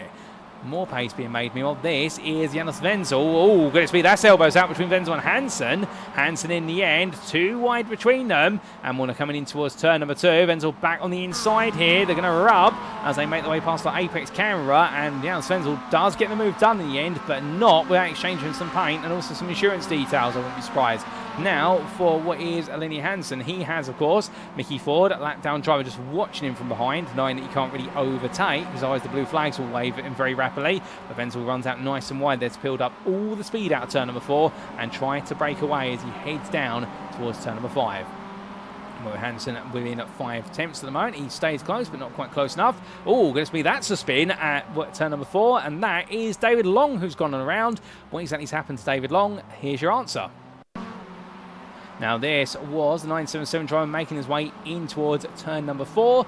Onto the brakes he went, came in a bit too hot, the rear of the car started to slide loose, and at that point what he's trying to do, I suspect, is lift off the brake and try to feed the throttle in, but because he stayed on the brake a bit longer than he wanted to, I think the car has come unstuck, and well, in fact, it's just gone completely around on him, but very quickly he's brought it back together. Now whilst all that was happening, a bit earlier on, we did have this battle between Hansen and Jonas Wenzel, and this was how Wenzel eventually got the move done. They were side by side down the start-finish straight, albeit a slight connectivity issue there for Wenzel, saw him disappear and then rematerialise. But 2 wide they went, and Wenzel in the end tried to go all the way around the outside, and that's exactly where he was. You could see that Hansen tried to make himself as wide as possible, but it was simply one way forward for Jonas Wenzel, and the 3-1-3 drive had that inside line, and an absolute classic move there to move into 7th place of the AMS. But back to your live racing we come then, ladies and gentlemen. We can't leave it for too long. 18 minutes have been completed. We've got 12 minutes to go. So we've just got shy of a third of the race distance. And well, Liam Giles is still your leader, and he's still enjoying a good old run. Here's Liam as he makes his way down the back straight. Alan McCain, Kieran Sharp, Bradley Horsnell, they're all staying with him at the moment. And it's Craig Tardock and Jamie Nuttall is the man who's on a move now. He's trying to go around the outside of the Ben & Jerry's machine. Onto the brakes they come. However, the Cracked Racing driver is going to find out that Twardock is not just here to make up the grid. He is going to fight this. He squeezes Nuttall as much as possible before Revolver Corner, but Nuttall is entitled to the space, and Twardock understands that and gives him the space back. As they come charging through turn number 7, well, it's going to be Jamie Nuttall there who makes another smooth move, and now moves up to the 5th place. But Twardock and Clibbins now, well, this is interesting, as we do see a big move there from none other than what is Tom Davidson diving up the inside of Francesco Petterlin, and Petterlin, not quite caught napping, knew exactly where to put the car, and Davidson in threw everything at that to try and make the move happen. And Pettin simply said, and okay, what's your next move? That didn't work. And Davidson now looking around the outside of turns 8, 9, and 10 and 11. And Pettin is just making him go the long way round. But as they come out the corner, well, Davidson now back to the inside here. Davidson absolutely perfecting that run off the final quarter to switch positions with Pettin. And the absolute motorsport ace of driver here. Now he's got to try and make himself hold that line all the way around the outside. Or does he? No, he goes to the switchback here. Pettin decides there's no point fighting it too hard. I might as well build up momentum instead. And as we ride on board with Francesco Pettin, well, coming through turn number 2, look at the speed he gets off the corner.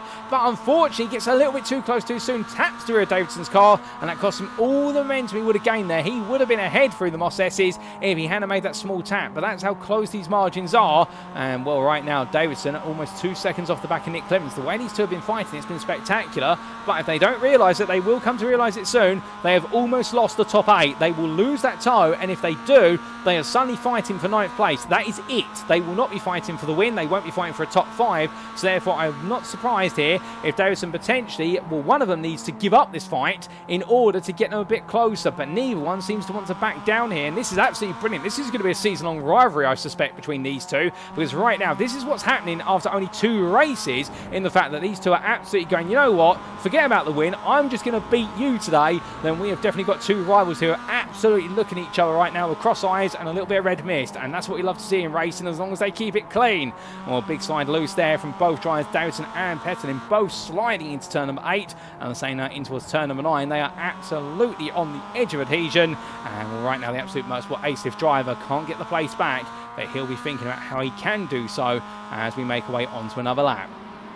So rolling out to the final corner then, more coming back down into where's the Anfield. We do look all the way back to the battle for 20th place. And Mark Pezza versus Alex Skinner is the theme here. Skinner is on a mission in the number 17 car, the caution machine from Hoonigan. Well, as he makes way around there for Eidos Motorsport, well, he will be thinking about the fact race number 1, it didn't quite click and he finished last of the field. In this one, however, he's currently on course for 10th place now, and potentially 9th place if he can find his way past Pezza in front of him. However, it's going to be easier said than done. But these two drivers will get firm with each other, no doubt about it, and they will potentially look for an opportunity to bit of battle in towards the end. Well, in fact, as I look away for a brief moment and look back, it's going to be over as quick as that, because Mark Pezza ran out wide out to the final corner, and Alex Skinner will now move into 9th in the AM class. Good job from him, keeping his cool, calm and consistency on point. Meanwhile, Kirillio Toran, well, we can see here the 101 driver now having to try and find a way to get into that top 10 battle. Carries a bit too much speed through 1. And takes a bit of dirt with him, and that will be on the tyres into turn number 2, and that's going to cost him a bit of momentum. But, oh my God, that's the leader! That's Liam Charles! The cracked racing car's gone around, parked in the gravel there, that's at turn 4, and that's a toe to the pit for Charles. What exactly has happened? Because he was leading, not comfortably, but he was in control of the race, and Liam Charles' race has suddenly turned up for the worst, and I think we can get a quick replay to explain, ladies and gentlemen, and here we go.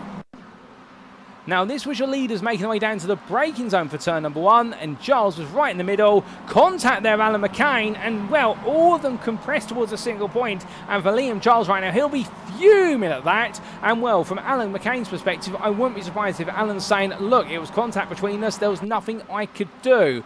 And, in fact, as we ride on board here, you'll see how it went wrong. McCain braking and pointed himself towards the rear quarter panel of Giles, who straight line braked by comparison. I think McCain was expecting Giles to come down into the apex even more in order to cover off McCain and, well, rub between the two of them. I'm not sure if it was aided by the presence of Kieran Sharp, whether he made a little bit of contact there with them. Can we get a replay from Kieran Sharp's on board? Yes, we can. Was there contact? That's the question, and the answer is no. He was just there watching, and McCain and Giles just took each other out the picture. So Kieran Sharp gets 2 places for the price of an altercation that he had no part to play in. He just simply was a witness there, and he'll be giving the witness statement later on, I'm sure, in the steward's room. Well, meanwhile, as the drivers are all the way on through, we come back to your live racing, and, well, that's a surprise, and that's a sudden turn in events, and I'm sure McCain and also Giles will both be taking a chat after the race. I'm sure they'll sort things out there, because there's no malice meant whatsoever, and it sent both of them backwards. Giles much more, however, unfortunately, compared to McCain, and understandably that's why he'll be absolutely aggrieved by it. But our top 4 now calming down. Twaddock, meanwhile, is trying to keep Nick Clibbins behind him. And well, for Twadok right now, if it's not Sam Smith at iRacing Esports, it is Nick Clemens. He seems to be finding a way to get interest from all the iRacing Esports cars today, the MSA racing driver, albeit I think he's enjoying himself in doing this, but understandably, you would imagine at this point he probably wants to fight somebody else other than an iRacing Esports car. And well, he's going to have that opportunity if he can get close to Alan McCain and pass him, because then he'll take on Bradley Horsnell. But before that, I think he's still got a bit of an uphill battle to go. From them, Tom Darrington and Francesco Petalin, they're still there. They're now fighting for 7th, effectively, with what's happened. And, well, a little bit of trivia with regards to Francesco Petalin in the fact that he is a sim racer from Italy who would love to transition to real-life racing one day, and he currently races in rental karts. But, of course, every moment he spends on the simulator he's using to build up racing experience that he can translate into karting and translate one day into a real-life motorsport career. And good on the man, I say, because there are plenty of big names out there who have made the transition from sim racing into real-life racing, including the likes, of course, of Jimmy Broadbent and also James Baldwin. And there's no reason why this man, for Absolute Motorsport Ace, cannot also achieve his dreams one day. And there's so many stars who are using sim racing to proceed into real-life racing as well. And well, Petalin right now being one of the many future stars potentially out there.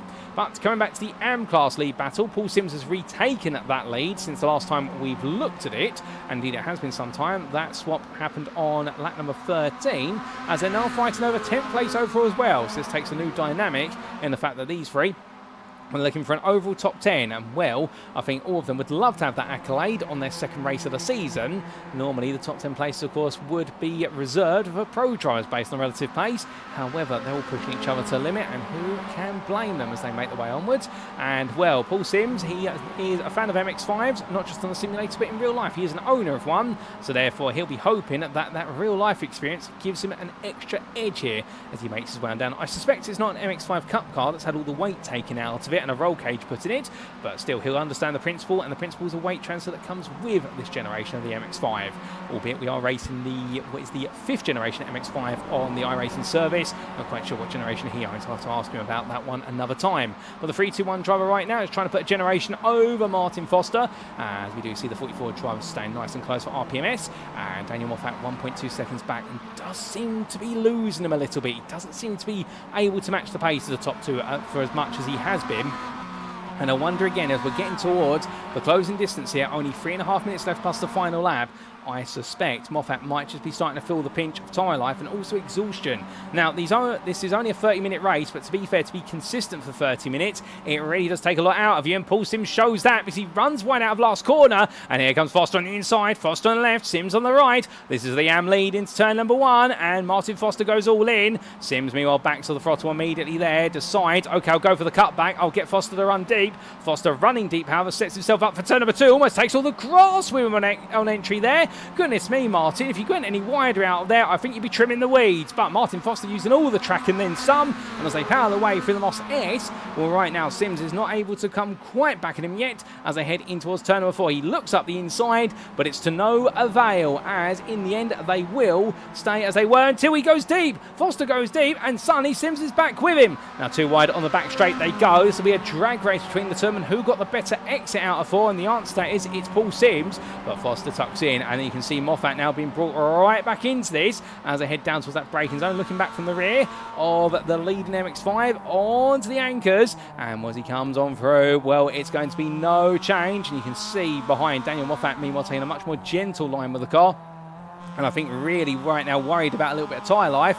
Coming through turn number 16 towards 7. Sims goes a bit deep there. The gravel chip's not helping out. That's been kicked across the circuit, and it caused him to come a little bit loose. However, for Sims, he holds onto that lead now as Foster takes a look up the inside under braking, but it's too far back there. It's all about a little bit of what is a psychological threat, and Paul Sims just controlling this with what will be this lap, plus most likely 2 more to go next time they come around, because the leaders have already gone on to what will be the penultimate lap of this race, we believe, and they'll have about 5 seconds to squeeze in an 18th lap. They've just gone to lap number 17. We'll see what happens there, as Sims right now holding on, but not by much, and Daniel Moffat watching in the rear. Our top 3 in the AM class here pushing each other onwards. In the rear of the picture, you'll see there Mav Gardner. He's holding on to 5th place in the AM class currently, trying to chase down Matt Smith at the close for the Sim Racing Collective Esports, but Smith doing a very good job here in the foreground for Cracked Racing to hold on the first spot of the AM class outside of its podium.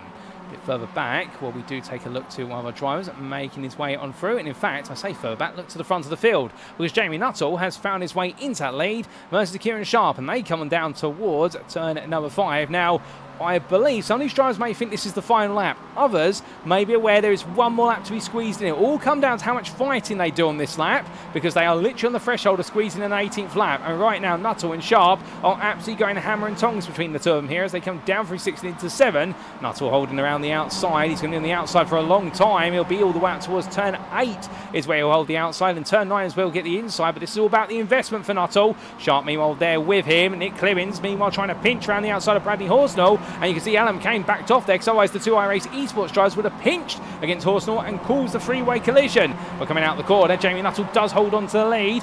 20 seconds left on the clock here. Are we going to get an 18th lap is the question we need an answer to. We're not going to know until we come out the final corner. As I look out my contact booth window, I can't quite see what is the flag bearer, but as they make the way down, we are going to go an extra lap, ladies and gentlemen, because we've got 5 seconds left on the clock. It's too late to call what is the finish of the race, so here we go. One last tour of the Okayama International Racing Circuit. A lead battle for the ages. Nuttall, Sharp, Clemens, McCain, Davidson, Twadot and Horsnell. And in fact, Horsnell's been elbowed down this order entirely. Bradley Horsnell's gone out wide at turn number 1. He's fallen all the way from 3rd place all the way down to 8th. And suddenly, now has to do it all, as that's going to be run wide there from Petelin. And Petelin falls off the pace, Horsnell with him, and that's not going to help the pair of them. They are going to be forced backwards. Gap now to Twadot goes up to a 2nd. It's going to cost them time, and they will fight each other all the way through turn number 4. And Horsnell here is not going to be too happy with this whatsoever. But meanwhile, looking back to the front, Jamie Nuttall right now pushing himself, being pushed along, I should say. And well, there's the long line of cars here. It's the conga line of MX-5s. But now here comes Kieran Sharp looking around the outside. He'll be pushed along by Nick Clemens, who tries to assist him, tries to help him along, but under braking here, it's going to be 2 wide on entry, and then behind it, it's going to be 1 car followed by another 2, as Alan McCain and Tom Davidson are getting very firm with each other. Kieran Sharp back on the inside here through Revolver corner, exactly as it was on the previous lap. However, what can he do differently this time? Because Nuttall loves this outside line, and he carries so much momentum all the way in towards turn number 9, which is where he gets the better launch of the corner by comparison. More behind Tom Davidson, meanwhile, holding off Alan McCain for now, but Sharp there, deep on the inside, big sideways mount there for Nick Clemens. That's going to cost him some pace, but Davidson tucks in behind him. Nuttall, meanwhile, still your leaders. They come out to turn number 9. 2 corners to go, and the checker flag will wait them through the right-hander at turn 10. It's going to be Nuttall ahead, and I think Jamie Nuttall may just do this, ladies and gentlemen, because out of the final corner he comes. It's going to be a sprint to the finish line, and Nuttall gets a brilliant exit, and the cracked racing driver, well, as much pressure has been mounted on him, the checker flag waves. Jamie Nuttall is your winner in race number 2 ahead of Kieran Sharp and Nick Clemens, who round off your podium. Tom Davidson finishes 4th ahead of Alan McCain, with Craig Twardock taking 6th place ahead of Francesco Petelin and Bradley Horsnell. Miles Owens is 9th, and then holding on to the AM lead all the way to the end, Paul Sims will take AM victory in race number 2 here ahead of Martin Foster, who shakes from side to side, happy with 2nd place. Daniel Moffat takes home a resilient 3rd in the AMs, 12th overall ahead of Mav Gardner, who just fends off Matt Smith to the line. That's your top 5 in AM, 14th place on the road. Bart Raven finishes 15th in a frustrating race number 2 ahead of Janos Venzo, who started 29th and did well to recover to 16th. Ahead of Gareth Ronda, who in the end finishes ahead of Lenny Hansen in their good little battle. Carillo Turan takes on home at 19th ahead of Alex Skinner, who takes his first top 10 in the AM class of this season for Eidos Motorsport. And then Mark Pezzo in a frustrating 2nd race a day, 11th in AM, 21st overall ahead of Valerio Tedeschi, who we do see here, the Italian driver heading towards the line in the 69. We're still happy. He's winning from side to side there. He's found something to be happy about, and who can blame him? Perhaps he achieved a personal best lap over the distance, but he will take what will be at 22nd ahead of Sam Smith, who had a difficult race off that huge shunt between himself and Andrew Pike in the early stages through turn number 3. David Long as well, in the end, comes on home in 24th place for La Brocca Racing Team, ahead of Andrew Pike, who knows that this one is a bit of a write-off a race. Clive Braun as well, he'll be taken on home 26th there, being caught up in that altercation, and the faster pair not coming quickly enough, and they will be your finishers of this race, ladies and gentlemen. But goodness me, what a race. And as our winners make the way down pit lane, well, for Jamie Nuttall, he's surrounded there by the 2 drivers he fought the hardest with to take this win, but the cracked racing driver did it, and what a way to do it in race number 2, in the end having to dig in deep and show that the outside line, it was the optimum line here at Okayama. But as we do take a look to the scenic view, let's take a look at those race results subject to any stewards' inquiries. And here they are, ladies and gentlemen, for race number 2 of the Sim Racing Collective MX-5 Championship in round number 1 of the Okayama International Circuit. And as we saw, Jamie Nuttall, your winner for cracked iRacing by 2 attempts over Sim Racing Collective Esports' Kieran Sharp. It was iRace Esports' Nick Clemens who rounded off the top 3 with an absolutely sturdy drive there. Head of Tom Davidson was unfortunate to miss out on making it back-to-back podiums, but still the race 1 winner will be happy with the 4th place. iRace Esports' Alan McCain took 5th behind the TSRC driver, but ahead of the MSA Racing's Craig Tardock, who'll be a bit gutted not to finish on the podium in this one and to have missed out on a top 5 again. Kieran Hardy digged in race number 1 and will race number 2 has been the same. He's just been rolled when he wanted it most in the 200. Absolute Motorsport ace lives Francesco Petalin. He may not have finished on the podium in this one, but he definitely delivered some entertainment and held on to 7th ahead of Brady Horsnell, who in the end got elbowed out on the final lap into turn number 1. And it didn't quite work out for the 58 driver, but his time will come. Miles Owens took 9th there for Sim Race Sweden ahead of your AM winner, Paul Sims. 10th on the road, but more importantly for him, AM Class winner, the privateer, ahead of RPMS Sim Sports, Martin Foster and Daniel Moffat. The privateer who fell back from the top 2 in the AM Class rounded off your AM podium of Sims, Foster and Moffat. A brilliant freeway fight between them. Well done to the trio. Mav Gardner finished 4th for the AMs, 13th on the road. A good job from the Sim Racing Collective Esports driver. Indeed, a better race compared to race 1 ahead of Matt Smith for Cracked Racing, who finished just behind him. And then it was the teammate of Smith, Bart Raven that is, who finished 15th. Then we had Janos Venzer, who started 29th, finished 16th, and indeed got to show in this race the pace he has. But I think next time out he'll be hoping he can have a much more straightforward day of racing. He was ahead of Gareth Ronda, with the Planet Express privateer ahead of Bottlejob Racing's Lenny Hansen, who completed your top 18. Outside the top 18, let's not forget about the rest of our drivers here, because there are plenty of them to talk about. We also saw there a performance of what was challenging proportions for Carillo Toran, but still he held off Alex Skin. In the end, the IDOS Motorsport driver was the best part of 6 attempts behind, but 10th place in the AM class, and he'll be happy with that, 20th on the road. 21st, it was Mark Pezza ahead of Valerio Tedeschi, with Sam Smith, David Long, Andrew Pike and Clive Bourne rounded off your lead lap finishers. And behind the Big Pig Racing by VRS driver, it was a lap down for William Chandler, Mickey Ford, Luke Smith, and an unfortunate retirement for Liam Giles after that altercation between himself and Alan McCain into turn number 4. When to turn number 5, in fact, he couldn't get the car repaired and therefore had to settle for a retirement. So that's how they all finished provisionally, ladies and gentlemen, and that brings our racing to a close here of the Okayama International Racing Circuit. But it doesn't bring our first broadcast of the season to a close, because coming up in approximately 5 minutes' time, we'll be getting some post-round interviews with our volunteer drivers. Don't go anywhere. You won't to miss those interviews. We will see you very shortly.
Alrighty, ladies and gentlemen, without further ado, it is time for us to kick off our post-round interviews. And for our first interview of the season, we're going to be joined just now by none other than Paul Sims, our AM winner from race number 2. Paul, good evening to you, and what an evening of racing from yourself. Compared to how it started in qualifying, 22nd overall, 8th in the AM class, to a third place in the sprint, and then suddenly victory in the feature race. I mean, you must be over the moon with your performances. The race pace was good today, definitely. I struggled in quali, just felt slow.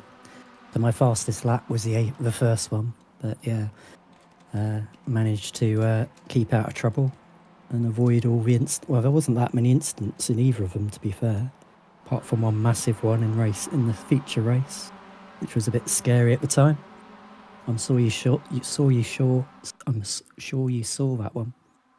Oh, 100%. A bit of a scary one, but somehow you managed to avoid all the chaos that came with it.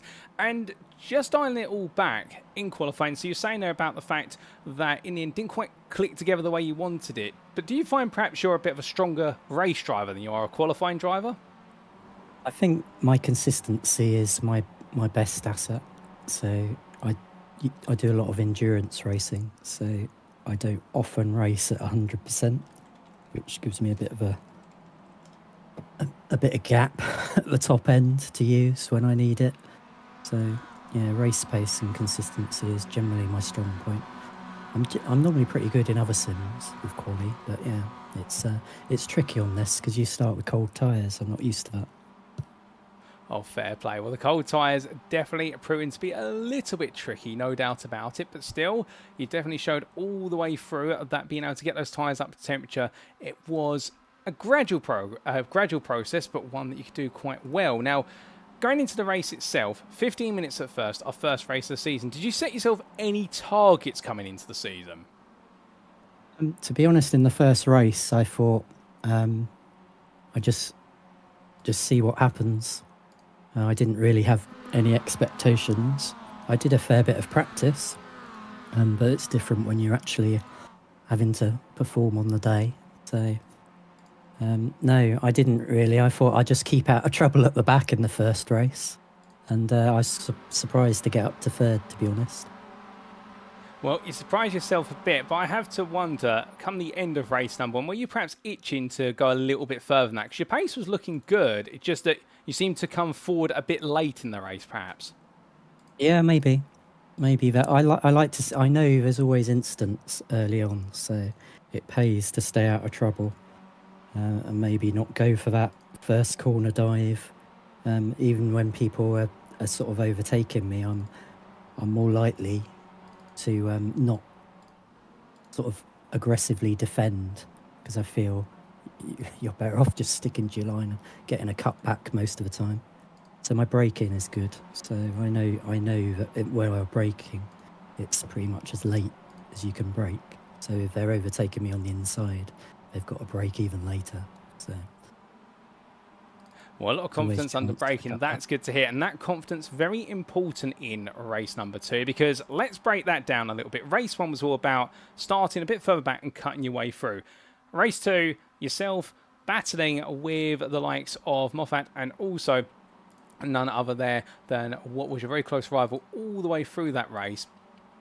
Oh, excuse me as I catch my breath there, of Martin Foster. The three of you fighting hard, but you always seem to have an edge under braking over the distance. So as I say, I mean, I haven't changed. I know lots of sim racers change equipment. I haven't changed my pedals for years, so I've got them pretty well dialed in. Yeah, braking is a strong point, definitely for me. You never know whether it's at the expense of exit speed, but there's always a balance. I mean, most of that second race, I was focusing on the exits and the braking and the exits to the longer straights. So coming onto the start-finish straight, I pretty much nailed that almost every time, apart from once, and that was when I think Martin got past me towards the end again. But I was able to hustle back up and take him, I think, on the same lap back. Well, definitely was close back and forth between the two of you, no doubt about it. And he got ahead briefly, like you say, only for you then to steal it back from him. And from that point onwards, it looked so Martin didn't quite have a way to get it back. Were you feeling as though this was yours locked down, or were you still worried that he might go for a move towards the end? The first move he went for, it seemed like from a long way back, as I say, into that corner down the back straight where it's quite tight. So I didn't defend the first time. So the second time I just held the inside line and just made sure I hit my braking point. And there's not really a way around the outside there unless you're a hero, which I'm not. But yeah, so that was my tactic. Once I got past, whenever I saw him within sort of 0.3, 0.2 down that straight, I'd just keep to the right and nail the braking point at the end. Well, you definitely nailed it at the very end of the race and brought home your first win of the season to add to your first podium from race number 1. So I must say, it makes you potentially one of our early favourites in this season. We're only 6 rounds, of course, so you've got to get going quite early on. But does this give you the confidence now when we head to our next round that, you know what, more wins are on the cards? I think so. I like the car. I like the series. I feel like I can get a lot out of the car. So yeah, I'll be looking forward to it. Oh, fantastic. And in terms of our next round, of course, we head to the sprint clout of the Nürburgring. Is it a circuit that you're comfortable with? I know it, but not the sprint with the funny right-hand turn where you're not expecting it. So I'll have to get used to that. But yeah, I don't see why not. I know most of that track very well. Oh, fair play to you. Well, it's absolutely brilliant to have you in the interview room with me, Paul. And just before I do let you go, is there anybody you'd like to give a shout out or a thank you to live on the broadcast today? Dan, who was just behind us. I know Dan quite well. He's got his own. He will have streamed it somewhere, but he's really good. So we were working together at the start, but he went a bit wide halfway through, so I managed to get past, and I don't think he ever really got on terms for any length of time. But yeah, shout out to Dan for a good race, and Martin. Well, indeed, brilliant racing between the three of you. We hope to see plenty more as the season goes on, including a week's time in Germany. But until then, Paul, congratulations on your results. Thank you for joining me, and have a great rest of your evening. Thank you very much. Look forward to it. Bye. So here and there, ladies and gentlemen, from a softly spoken but a hard and fast set of race results today at Paul Sims, in the fact that it really got to demonstrate just how much pace is at his fingertips. And talking out there, qualifying, things didn't quite work together, but he's normally used to endurance driving when he does sim racing. So therefore, in his mind, it does seem to be one of those situations whereby he unlocks his potential the longer he goes into a race distance. And we saw that straight away in race number 1 here. I said there about the fact that he was able to confidently move forward and in the end managed to pick up the podium with that 18th place finish overall, but 3rd in the class. Race number 2, however, that was of interest to me. He absolutely delivered when it mattered most, and enjoyed plenty of great racing there between himself and the 2 rivals around him, who he gave shout-outs to, of course, that being not just Martin Foster, who really was his fellow main actor on the stage, but Daniel Moffat as well. Daniel not quite close enough to get right in the brawl between Paul and Martin, but he was there waiting to pick up if the two of them did end up knocking each other off the circuit. And well, talking about the fact that in the end he had the confidence under braking compared to Martin, and that was the difference between the two of them. He can brake later and with it just carry more speed into the corners. Now, will that be the same at the Nürburgring? We will see in a week's time, but what we've definitely seen so far is that we've got a rivalry here to be enjoyed, and that is Paul Sims, Martin Foster and Daniel Moffat, and I think that's going to go through the season. But we're now going to move on to our second and final interview of the evening, ladies and gentlemen. We'll be right back. We've got another driver waiting to have a chat.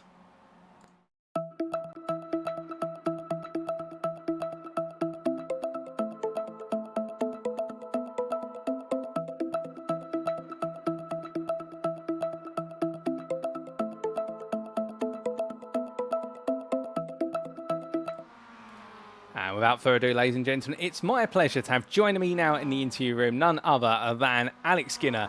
Good evening to you, Alex. How was it out there today? 'Cause it looks as though it was 3 sessions of very different fortunes. A qualifying session that went somewhat well, a race one which I think you might have some excuses lined up, and a race number 2 which was a bit more of the Alex we wanted to see. But you tell us a bit more. Yeah, so again, I've got the same issue as Simsy. So I'm very much not a qualifying driver. I will stick the car wherever it ends up on the grid and then try and work my way forward as sort of over the course of the race. GC driver by trade, so it's kind of one of those things you get used to over sort of that sort of longer stint racing. But yeah, I've come back to the Mazdas after quite a way off. I blame sort of Sharpie really for forcing my hand to come back to sort of this sort of thing. So yeah, just getting back used to the car, back used to the tracks and stuff. It's a combo that I haven't raced in a while, so I'll use the old racing driver's excuse of probably could have done a bit more prep, but is what it is. Race 1, yes, we'll bring out the excuse. I couldn't see. Again, in hindsight, and I could have backed off a little earlier, and that potentially would have saved the issue. But I was focused on the fight with the guy on the left, trying to make sure I didn't cut across into him. I thought Yanis was on the gravel, so I thought I was clear. Hit the brakes when I could, wasn't to be. And then the very slow drive back to the pit lane, not being able to see over the top of the bonnet was quite entertaining. Race 2 though, that was proper fun. That's more what I like. Start at the back, work my way forward. Quite a strong race with the guys around me, and especially with Mark. That was fantastic racing throughout the entirety of that race. But yeah, it's just I think I got a bit more confident as the races went on. Well, the confidence definitely showed, no doubt about it, and thank you for breaking it down. And also, I must admit, my bingo card is absolutely full now with the excuses. Joking aside, though, I mean, absolutely fair analysis from yourself. And coming into this season, I mean, have you set yourself any goals in racing the MX-5s? Don't be last. Which, well, that's already gone wrong with race 1, but we'll scratch that off the list. It was a rehearsal. It was a rehearsal. Yes, it's a dress rehearsal before the main show. We'll call it that. I think you've given me the excuse on that one. But yeah, no, it's I think it's just going to be built confidence in the car. It's one of those cars that I think I have a bit of. I'll be honest, I struggle getting on the very end of sort of that limit.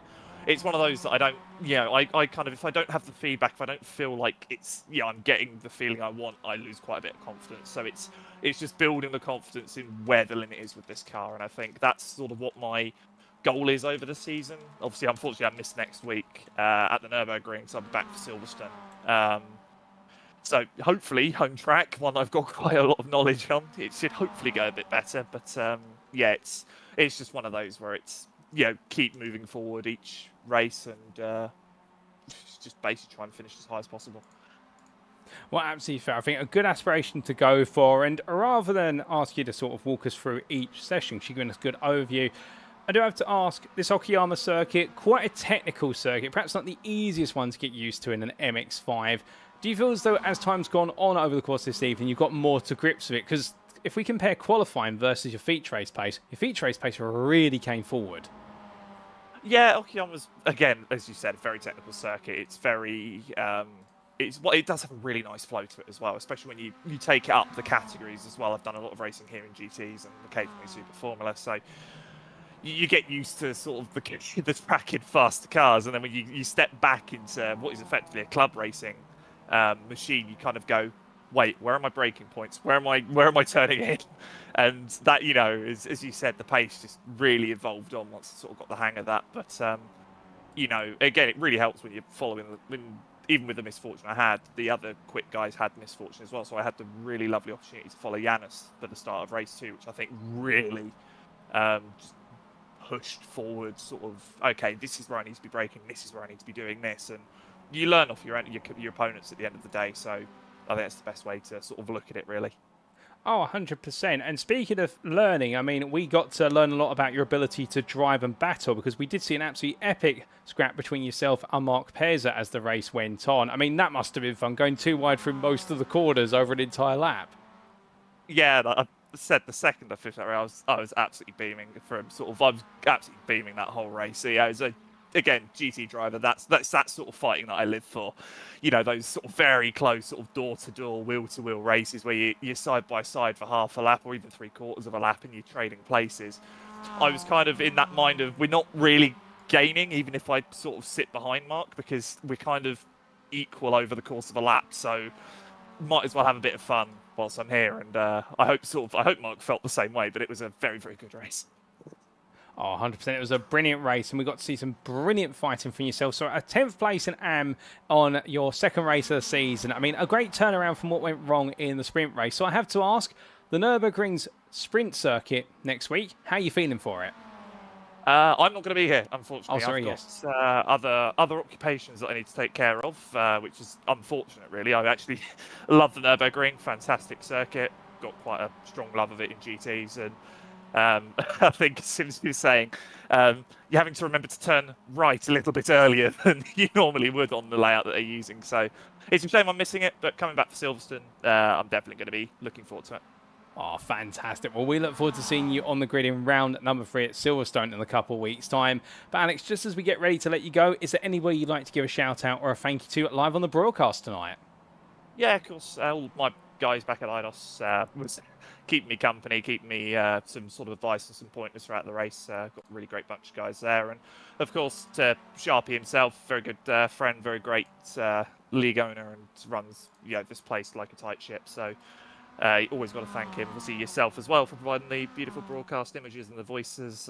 It's always a pleasure to hear such sort of involved and excited commentary, especially on the races that we had today. I mean, I've sort of eyed it in the background a little bit, and it seemed like it was very good fun. Oh, indeed. Well, if anybody does want to give me a throat lozenge afterwards, I'll definitely take volunteers for that one. But joking aside, Alex, it's been an absolute pleasure to have you join me in the interview room. We do hear more of your story as the season goes on. But until then, my friend, well done on your results day, particularly that brilliant comeback in race number 2 to 10th place in AM. We'll see you at Silverstone in 2 weeks' time. But until then, have a great rest of your evening. Yeah, you take care, Paul. So here and there from our second and final interview of the day, ladies and gentlemen, as we do get to see this wonderful replay footage of Alex battling it with Mark Paiser there for what would be 10th place in the AMS at the very end. And this ran all the way through really what was race number 2. And talking about there the fact that having to get to grips with running an MX-5, normally used to GT cars, so particularly say GT3s, having to turn down the pace and get used to a car that only has a third of the power, if that, but in turn doesn't have anywhere near as much the aero. And much like when we spoke to Paul Sims earlier on, another AM driver who talks a lot about prefers longer stints and prefers achieving lap time through gradually getting up to pace in the race. So qualifying, it was never going to quite click together for Alex, and it'll be something that he'll look to work on as the season goes on.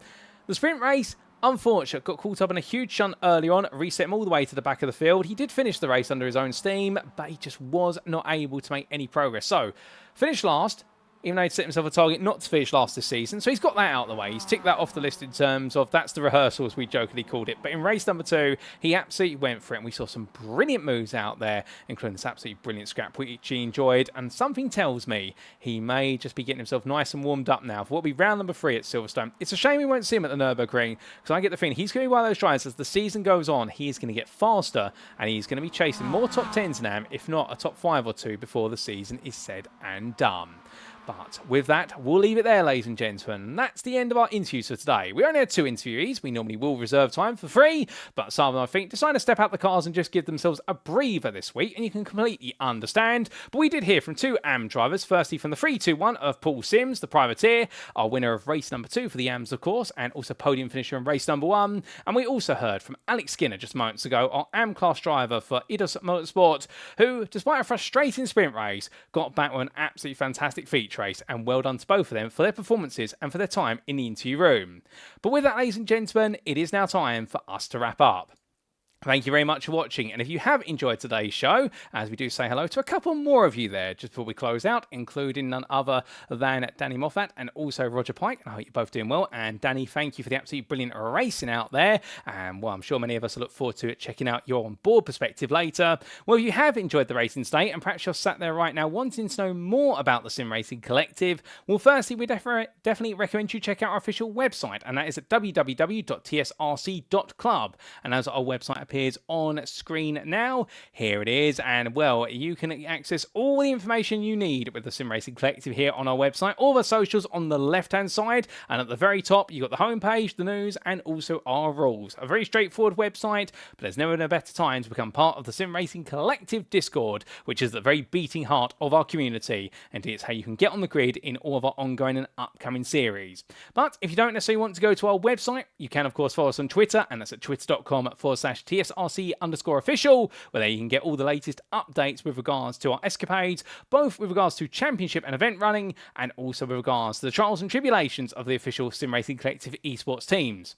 We'd also like to take a moment to say a big thank you to our partners and affiliates, who do include, of course, Motorsport UK's esports division, SimGrid, Coach Dave Academy, and a Brucey Simulation and Motorsport.